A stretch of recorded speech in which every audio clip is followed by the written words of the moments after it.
to another coffee tasting. My name is Aaron Taylor and I'm your host. Today we are trying the Christmas Espresso blend.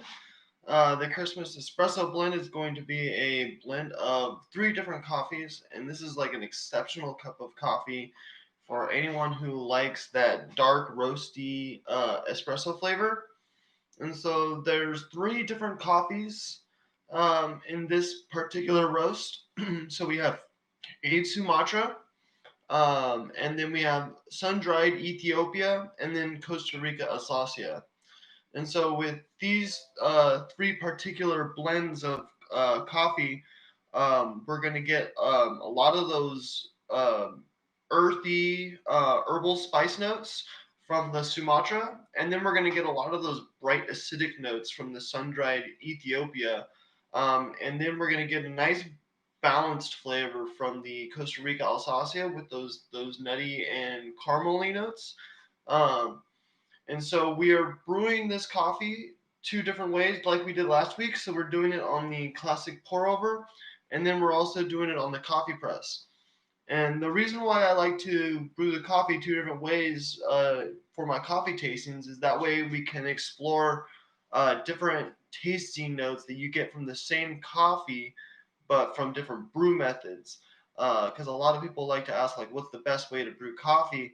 There really isn't a best way to brew coffee. It's just what flavors are you looking for? Are you looking to bring out more of those dark notes, more of those bitters forward, or are you trying to bring forward more of those acidic notes? And so different brewing methods will bring out different tasting notes in the coffee, whether or not it's going to make it a darker flavor or bring out some more of those bright herbal notes. And so with this particular coffee, we're going to get some herbal and roasty notes with like a dark berry and milk chocolate finish. And so the herbal notes are going to come from the Sumatra, and the dark berry notes are going to come from the um, sun dried Ethiopia, and then that milk chocolate finish is going to be coming from the Costa Rica Alsacia. And so with most of our holiday special coffees, it's a blend between two to three different coffees, and we always use the Sumatra. So we always pair our Sumatra with other coffees from around the world. So I kind of like to refer Sumatra as like the base building block for our specialty blends. So we use Sumatra, and then we build upon the earthy herbal notes of Sumatra from there.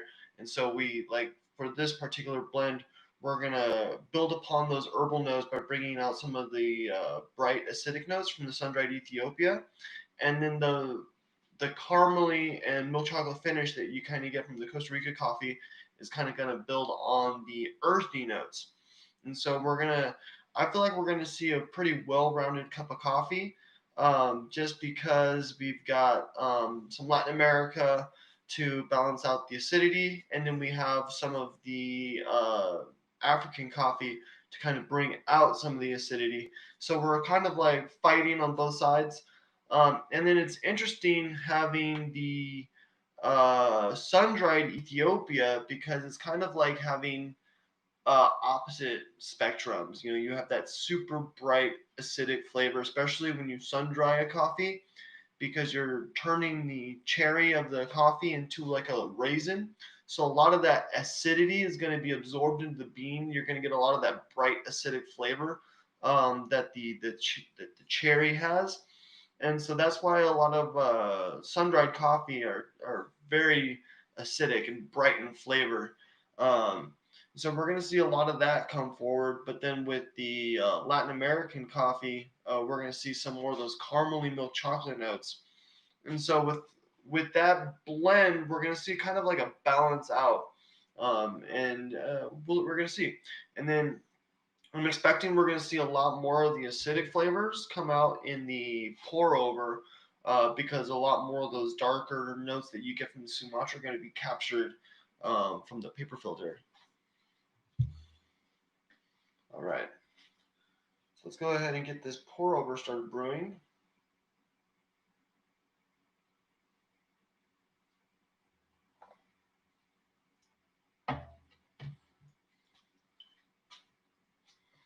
Sumatra is a good coffee to build a base blend roast off of because of its strong notes that it has. It's got those deep dark bitter notes that encompass the whole tongue, and then that way when you have that flavor to build off of, you can kind of mellow it out more towards like the nutty side, kind of bring out more nutty flavors. Or you can bring out more, mellow it out by bringing out more acidic flavors and bringing out some more of that herbal flavor in the coffee. And so, depending on what kind of coffees you blend Sumatra with, is going to help bring out some of those other flavors that you kind of see um, in that particular roast. Sorry, guys, that was loud. Right next to the mic, so that's my bad.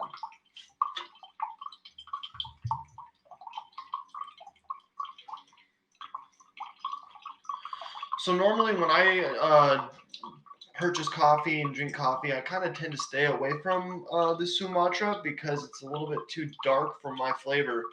But with the pairings of the coffees of like the specialty coffees, like Anniversary and stuff, we got some really good and flavorful light roasts or just different roasts that are being paired with that Sumatra that kind of like mellow down that dark bitterness that Sumatra tends to be. And so I really like the holiday coffees and the specialty coffees. And another reason why I really like the holiday coffees too is because they're constantly changing. They're very rarely the same every year. So I mean, this year we have four different coffees, and they're all different, mostly different from last year. A couple of them are the same, like the base Christmas. But this year for our Christmas espresso, it's made with the sun-dried Ethiopia. So that is unique and different for this year that we're getting the sun-dried Ethiopia mixed in with some Costa Rica Alsacia, and then also being mixed in with Sumatra. So Sumatra, Ethiopia, and Costa Rica.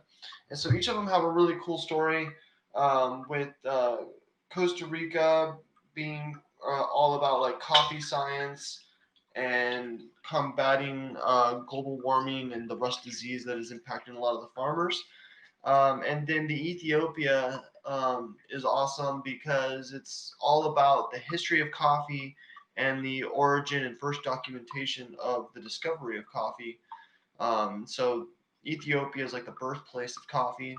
And then we have Sumatra, which is really all about like development in like third worlds where most of their economy relies on exports, and coffee is one of those major exports in some of those parts of the world, especially in Sumatra and the neighboring islands in that area. Like coffee plays a major part in economics in that part of the world, and so making sure that we can keep people growing coffee uh, is also helping them, making sure that they're making their money as well. And so we play a vital part in making sure that different parts of the world can continue to thrive just by drinking the cups of coffee that they provide us. And then with a lot of our coffees, they're now being sourced directly from the farmers with the Fair Trade Act. So we're making sure that all our coffee farmers are being paid a fair wage, and then with our small lot coffee movement, it's really cool because the farmers are coming together to process their beans locally so that they can kind of like bypass the third party processing plant where everyone sends their beans to a centralized location and the Starbucks buys the beans off the processing plant. And so this way the farmers are going to receive a little bit more of that money, or more of that money, not a little bit more of that money, but more of the money because it's going directly to the farmers and not being filtered through a third party system. So that's another really key important part about our reserve coffees and even just our core coffees is making sure that we're ethically sourcing our coffees and making sure that all the farmers are getting a fair wage so that they can properly thrive and make ends meet so that they can feed their families. So that's one of the important parts, and that's another important part about these coffee tastings that I do is making sure that I share the impact of coffee on the cultures and where it comes from, and how we impact those cultures by being a customer, employee, or a drinker of any kind of coffee. It doesn't necessarily have to be Starbucks coffee, but just by purchasing and drinking coffee, you're supporting someone across the world by making sure that that their hard work is actually being paid for. And with the new systems that are being put in place, making sure that ethical farming is happening, we have much more of an impact on those parts of the world than we did before, when things might have not been fair for the farmers. Now that things are being run fair, and they're those kind of things are being put into light. Um, every cup that we buy and every bag that we buy impacts those farmers that much more.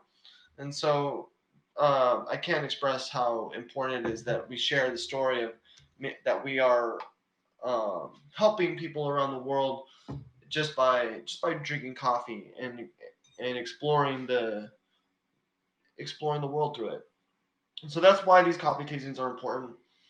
So we're going to go ahead and taste the coffee. So first we're going to go ahead and taste the pour over. And so, like I said earlier, this particular coffee, I'm expecting it to have a lot of those bright notes from the Ethiopia. It is sun dried, so it is going to be fairly acidic. So with this, I'm assuming it's going to be very very bright, but we will see, because some of the coffees that we tried before, the acidity came out a lot more in the French press.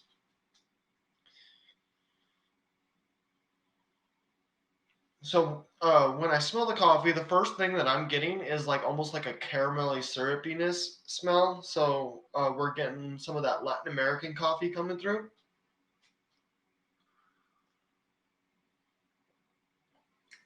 Oh wow. Okay. So immediately right off the bat, I'm getting a hard roastiness towards the front of my tongue, like campfire almost.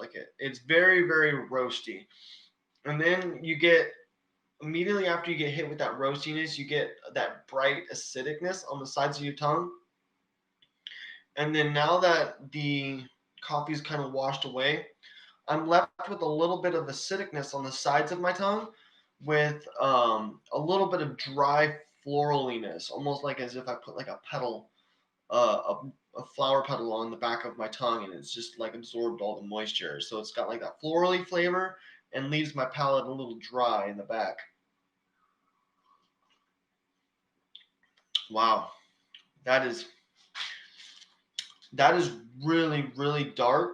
Um, for a pour over, I'm surprised in how much that roastiness comes through in the pour over, and then that the acidity kind of takes a back seat in the very beginning, and then kind of like creeps forward um, as the um, as the bitterness kind of washes away. The acidity kind of comes forward, and then you're left with a dry palate.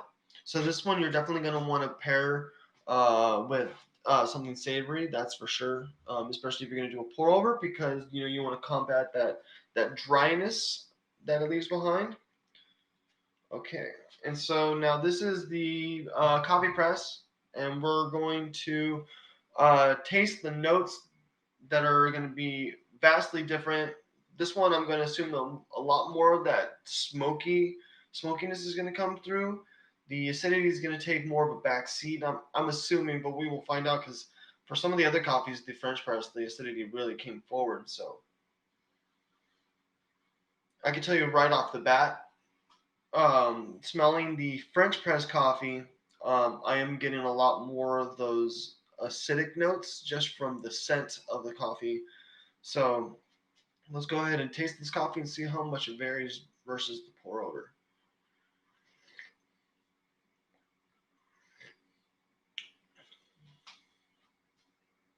Okay,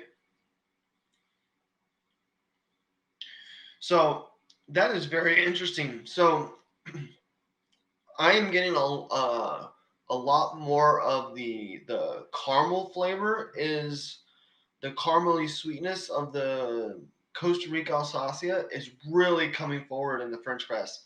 And it's centralized. It's mainly in the center of my tongue right now.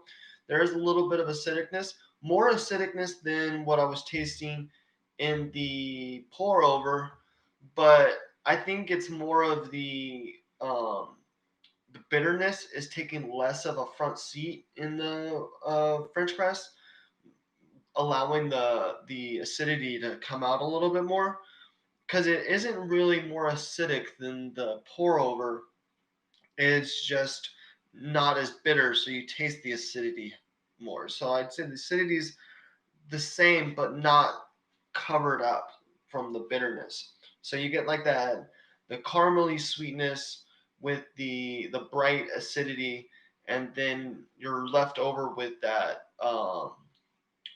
the dry palate at the end. So with the French fries, you still get the dry palate, so you still want to definitely pair this with something savory, like a cheese or like a salt, like a cheese and meat tray would be perfect. Like if you're having like a Christmas dinner with your family and you got like a cheese and salami platter out, this would be the perfect coffee to pair with a cheese and salami platter because with the dry palate and then like the salami slices, you're going to savor up that is pretty much it for the coffee tasting.